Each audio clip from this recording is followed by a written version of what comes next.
Hi, Mystery Recapped here. Today, I am going to explain an American mystery adventure television series called The Mysterious Benedict Society. The movie is set far in the future. Our world is secretly being attacked by a mysterious force that is making people more anxious every day. Because of the anxiety, the illusion of international panic, known as the emergency, is created. It has induced citizens with a fear of something bad happening, which in turn messes with the economy and other factors plaguing the world. Rainey is an orphan who loves to read and enjoys his own company. He wants to make friends, but the children in the orphanage make fun of him for being intelligent. He often feels out of place, mostly because the others aren't half as smart as him. His only mentor is his Tamil language teacher, Miss Perumal.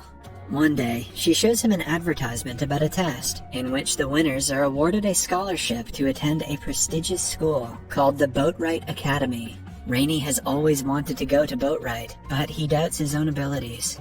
Miss Perumal assures him that he will be the most deserving one out of all the attendees of the test. The next morning, she comes to pick him up. Then they drive to the examination hall and separate after a hug. Many children alongside him have come to take the test. Their examiner is number 2, a quirky but strict woman who briefs them on what they can and cannot do. Rainey looks at the first question, which asks him if he has a chance to save only one between an elephant and a llama falling from a height. Who would he save? Rainey answers that he would save the elephant in hopes that it could break the llama's fall, and both of them would survive. After answering several such questions with answers related to compassion, he reaches the last one that asks him if he is brave.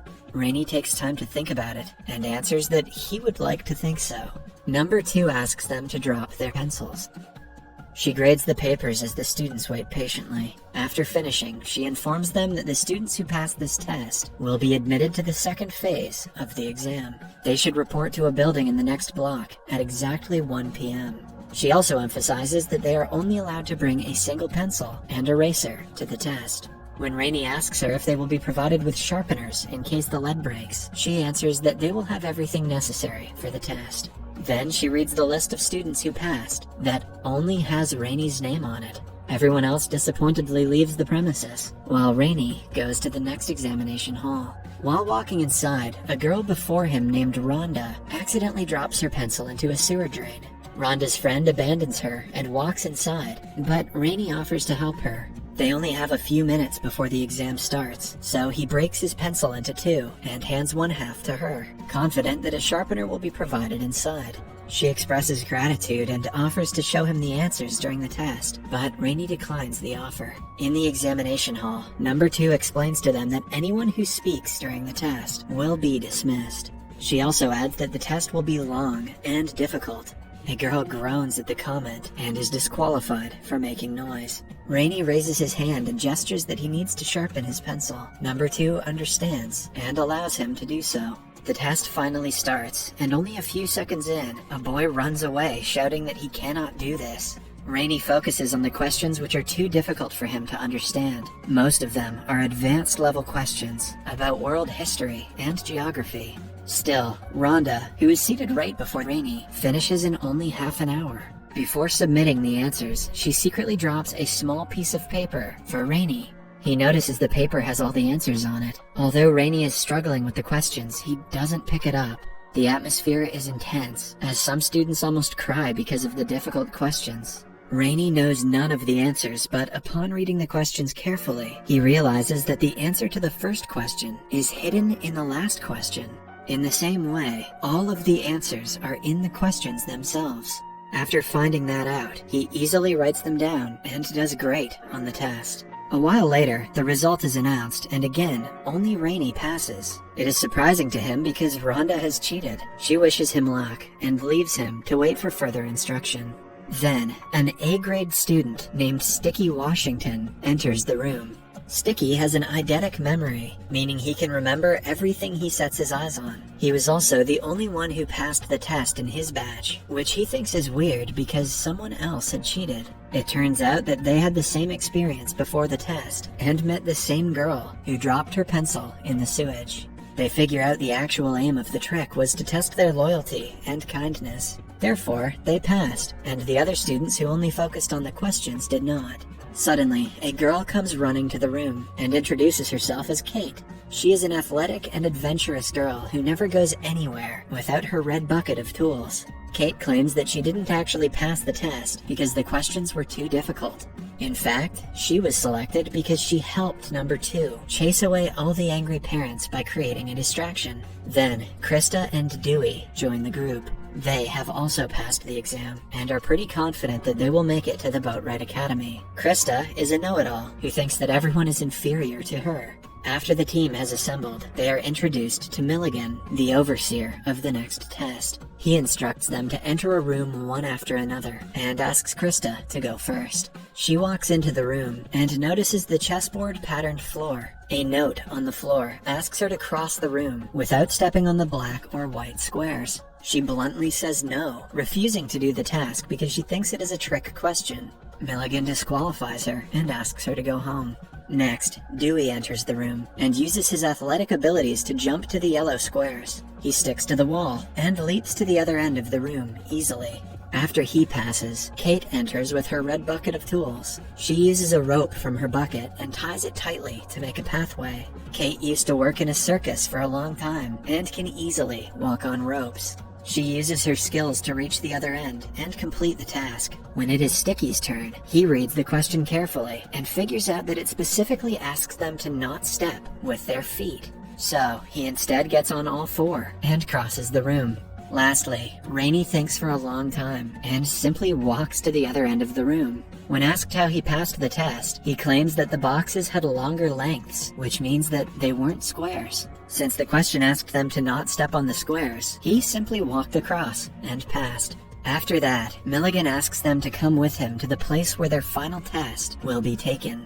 He takes them to a sewer, claiming that it is the pathway to reach their destination.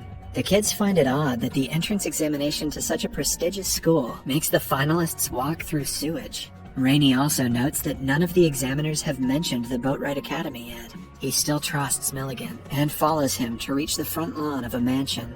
Milligan leaves them alone for a few minutes to check if everything is prepared inside. When the kids are left to themselves, Dewey starts to exercise while the other 3 talk about their families. Kate reveals that her mother died when she was a little girl and her father abandoned her in an orphanage. She doesn't blame him because that is how she found her love for circuses. Rainey also reveals that he never knew his parents, but he still misses them generally. Dewey follows up with a comment saying that his parents love him and call him their miracle. Good for you, Dewey. Following that, they are called inside the mansion that looks like a maze. Rhonda appears in front of them and reveals that she was sent to test them. For the next task, they are kept in 4 different parts of the maze and are asked to find a way to reach the 2nd floor. Once they have climbed to the 2nd floor, the first 3 to ring the bell will pass. As a hint, Rhonda mentions that they should be able to do this with their eyes closed. The task finally starts, and Rainey immediately begins looking for clues. He sees that each doorway has 4 signs that point in different directions. Meanwhile, Sticky takes the clue seriously and tries to solve the maze with his eyes closed. Because of his photographic memory, he navigates the way pretty quickly. Kate, on the other hand, thinks out of the box. She opens a vent on the wall and uses it to climb up. At last, there is Dewey, who follows Sticky around. When he reaches the stairs, Dewey pushes him to the wall and rings the bell before everyone. Rainey soon finds out that the signs are in Braille, which tell him the direction. He also reaches the stairs and helps Sticky up. Kate is already there and is waiting for them, so they can all ring the bell together.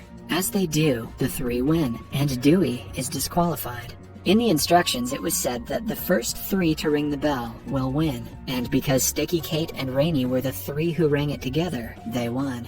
Following that, they are introduced to the mastermind of the test, Mr. Nicholas Benedict. As they talk about further orientation, the 4th and youngest member, named Constance, joins their team. She is a small, intelligent, and witty girl who doesn't care about what anyone thinks. It turns out that she passed the test a bit differently than the others. First, she crossed all the questions, claiming that they were wrong. Then, she disobeyed the instructions and brought as many pencils as she wanted. And in the last test, she enjoyed a sandwich instead of solving the maze. Her unique personality still got her selected.